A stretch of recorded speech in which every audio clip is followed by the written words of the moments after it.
Having fairy godparents is quite the big responsibility, and entrusting 10-year-old Timmy Turner with these godlike powers couldn't possibly go wrong, right? Well, Season 1 explores just that, and gives us a good variety of wishes that make Timmy look both crafty and capable, and also kinda dumb and irresponsible. Today, we're gonna take a look through every Season 1 episode of The Fairly OddParents and rank Timmy's role from peak to bleak.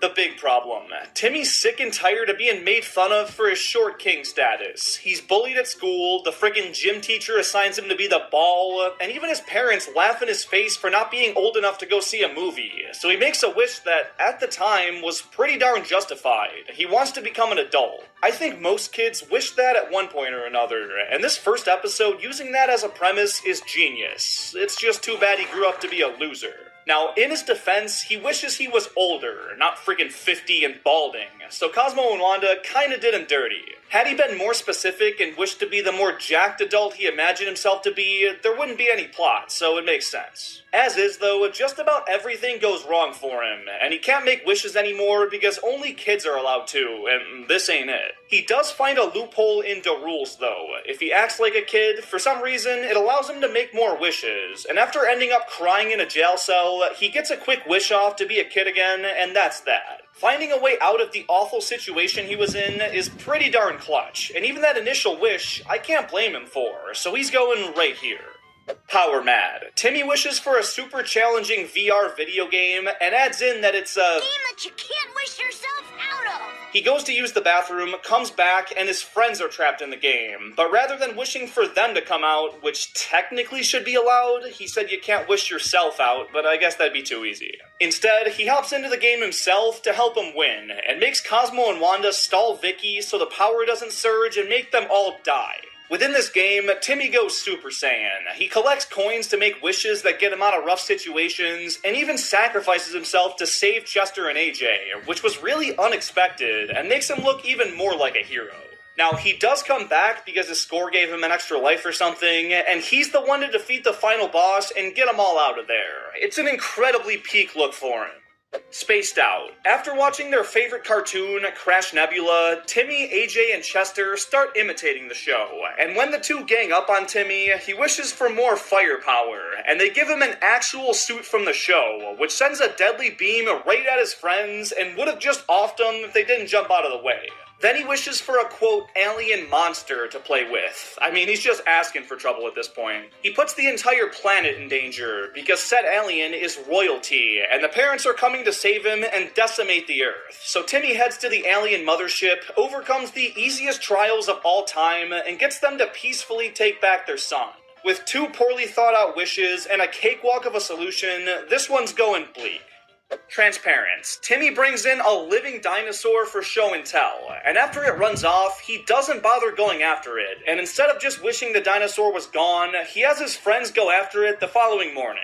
And when Mr. Crocker asks to meet with his parents, he decides to have Cosmo and Wanda pose as them, which, is a solid idea, but instead of trying to look like these guys, they go in as themselves in human form, which doesn't make any sense. They also don't know how to act like humans, and it almost gets them caught a handful of times, but all of Crocker's traps end up hurting the principal instead, and things resolve themselves without much help from Timmy. I would go bleak with this one, but both of the negative ideas were Wanda's idea. She points it out both times, so I can't pin it all on him. He's dumb enough to listen, and that's really it. A wish too far. Instead of being made fun of for being so small like he was in the first episode, now he's being up and ignored by the popular kids, which only stings because of the massive crush he has on Trixie. As all wishing rules state though, you can't interfere with love, but you can wish for a bunch of expensive stuff to win over your peers in the most shallow way possible. So that's what he does. Apparently he makes too many wishes in too short of a time though, because he's taken to fairy court and loses the godparents for being an ungrateful jerk. First off, since when are there wishing limits? And wasn't that kid back in episode 1 literally abusing his fairy? Continuity who? Losing his fairies does lead him to the realization that he wants friends that like him for him. So yada yada yada, he does the right thing, gets the fairies back, the end. There's not much at stake here compared to previous episodes, and had he not been a jerk to Cosmo and Wanda, the whole thing could have been avoided, so kinda bleak if you ask me. Tiny Timmy. He's bored by some microbiology project Crocker's got him on, so he's shrunken down in this sweet-looking robot to make the research more interesting. It starts off alright, too. They're wandering through Vicky's snacks, and Timmy's nice enough to give his fairies the rest of the day off while he works on his project. But after Vicky destroys his parents' expensive vase, she starts trashing the place and plans to pin it all on Timmy. But his shrinking suit can't go back to normal size to stop her, so he figures out where his fairies are inside the babysitter and goes in after them. However, they get out, so Timmy can't rely on their help this time, and instead breaks into Vicky's brain, turns up the kindness switch, and makes her start to clean up the house. After the brain people catch on, though, he navigates through her body, avoids an army of antibodies, and gets to the vocal cords, where he gets off a wish, returns to normal, and restores the vase just in time. Boring conversation. Can't focus. But then he does that. But that's okay, because they had insurance on it and made like $50,000. He didn't know that though, so he royally screwed up. But the rest of the episode has him accomplish almost everything without aid from wishes, and you can't really blame the conflict on him this time around, so he's pretty high tier. From wishes, and you can't really blame the conflict on him this time around, so he's pretty high tier. Father Time. Timmy wishes for heat vision to help him finish his chores. You might be asking how that's helpful? It's not. He goes around decimating the house and destroys his dad's prized trophy from 30 years ago, which gave birth to this iconic meme. This is where I'd put a trophy. If I had one! Instead of wishing for the trophy to get restored, or even just wishing himself back 10 minutes to stop himself from doing that, he time travels all the way back to the 1970s to stop his dad from winning the race in the first place. One of the dumbest ideas of all time, and it's all thanks to Cosmo. He meets his young dad and successfully stops him from winning, which changes the course of history and makes his dad become the evil dictator of modern Dimsdale. And if it weren't for the hippie Cosmo and Wanda, he would have been cooked several times here. But he does make it back in time to correct things, and even wins the race for his dad, albeit using that heat vision from earlier because he's slow as heck. Even if he shows some capability by getting things back to normal, both of the major wishes here were some of the most dense we've seen from the guy, so it's going right here. A partnership. Cosmo and Wanda get in a big fight on their anniversary, and it sends Cosmo a packin' back to his mom's place, and she's never liked Wanda, and is trying to drive a bigger wedge between them. Timmy's not really the main character here, it's the relationship between the fairies, and while he does come along and try to help out, it either gets him turned into a toilet, or has a missed arrow get Cupid to fall for Cosmo's mom. So while his efforts are in vain, none of this is his fault for once. He doesn't make a dumb wish or anything, and instead plays a decent little mediator role, so by definition, it kinda has to go in can't blame him tier. Chin up. Timmy goes to a comic book convention, sees the dude they brought to imitate his favorite hero, and is rightfully disappointed, so he wishes the real Crimson Chin would show up. When he appears, he sees all the people dressed up as his villains and springs into action to go kick some tail, and Timmy wishes for his powers to be gone right before anyone gets hurt. He then breaks the one rule and tells the Crimson Chin that he's a fictional character, before sending him back into the comic book, which turns the next issue into a book full of him crying his eyes out. So Timmy hops into the comic book and tries to cheer him up, taking on his own superhero form, Cleft the Boy Chin Wonder. He still can't get the Crimson Chin out of his rut though, so he goes to take on the villains himself, and gets easily captured. But after a soppy little speech, Chinny gets his chin back, saves Timmy, and the two work together to stop the bronze kneecap, with Timmy having some decently clutch moments. I know the Chin's crisis was kinda Timmy's doing, but he was being overdramatic, and Timmy still went in, turned things back to normal, and became a canon part of his favorite comic book, which has to go up in peak. Dog's Day afternoon. Vicky brings her dog over while babysitting Timmy, and she makes him do a bunch of chores for the dog and basically be its servant, even giving the canine a juicy steak and Timbo a TV dinner, which he doesn't even get to eat. This gives Timmy the genius idea to switch bodies with the dog, which in itself is dumb, but since dogs can't speak English, he can't wish to revert it, and Cosmo and Wanda can't help him, which only becomes urgent because the dog's getting neutered the following day, so he's cooked. Now, he does escape the vet in this dog form and meets back up with his human body, but it's Wanda that comes up with the solution to bait the dog with an irresistible female poodle. It works. They switch back, and then Timmy's a straight-up jerk to the dog and abuses it a bit before it gets taken back to say bye-bye to its cojones. Just unnecessary, dude. You already won.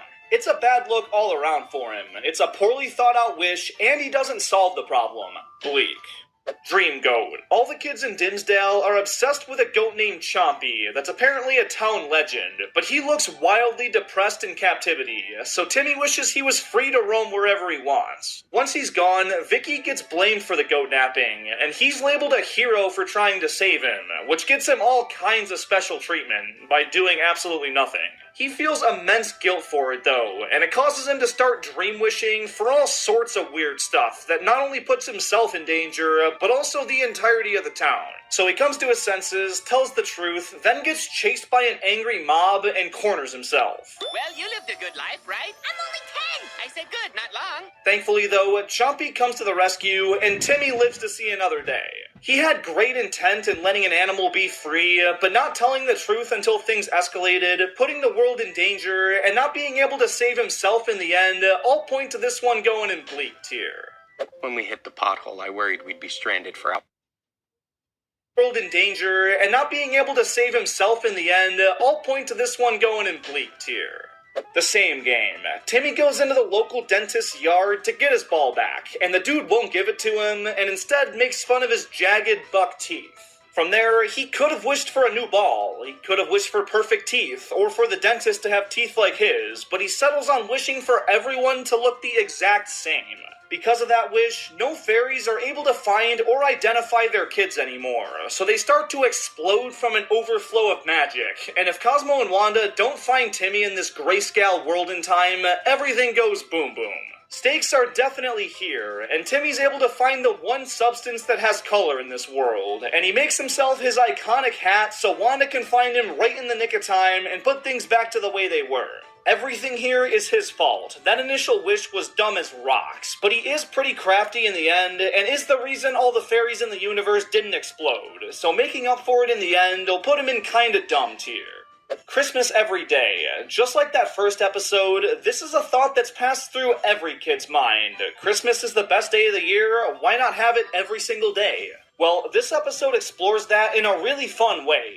Timmy's toy haul gets smaller and smaller as more and more Christmases stack, and after a couple of weeks, the world is in shambles because of his wish. But since so much magic power is being sent to Santa to make the big day happen, Cosmo and Wanda can't wish everything back to normal, which causes the other holiday mascots to show up, kidnap the fairies, and set out to kill Santa Claus. Timmy's left alone, and uses some of his gifts to set out on a quest to the North Pole. He rides a snowmobile across the continent, gets all the way to Greenland, then hitches a ride with the crooked holiday folk to stop him. He uses Cosmo and Wanda's crowns to flatten the tires on the bus, then runs off to get to Santa first, which he does achieve, and he gets him a quick warning message before trouble shows up. Cue a holiday brawl, with Santa being tied down and dead to rights, but Timmy jumps in the way, and soon after, all the kids he inspired across his journey show up to knock some sense into these guys. They don't know how to make time move as normal though, so Timmy comes up with the solution. If they all write letters to Santa asking for it to be the day after Christmas, he can use his magic to grant that wish and save the world, and he does exactly that. Once again, Timmy causes the problem to begin with, but the wish isn't nearly as stupid as some other ones, and he outweighs it by a ton with the lengths he goes to in order to undo it.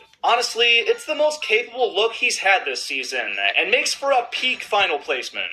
And there you have it. And for more classic Nickelodeon content just like this, let me know down below which franchises you want to see more videos about, whether that be SpongeBob, The Fairly Odd Parents, Jimmy Neutron, whatever it may be. And while you wait for a new video, check out the Nickelodeon playlist that's on screen now. It's got a bunch of content just like this, and I know you'll enjoy it. Thank you so much for watching, I'll see you later.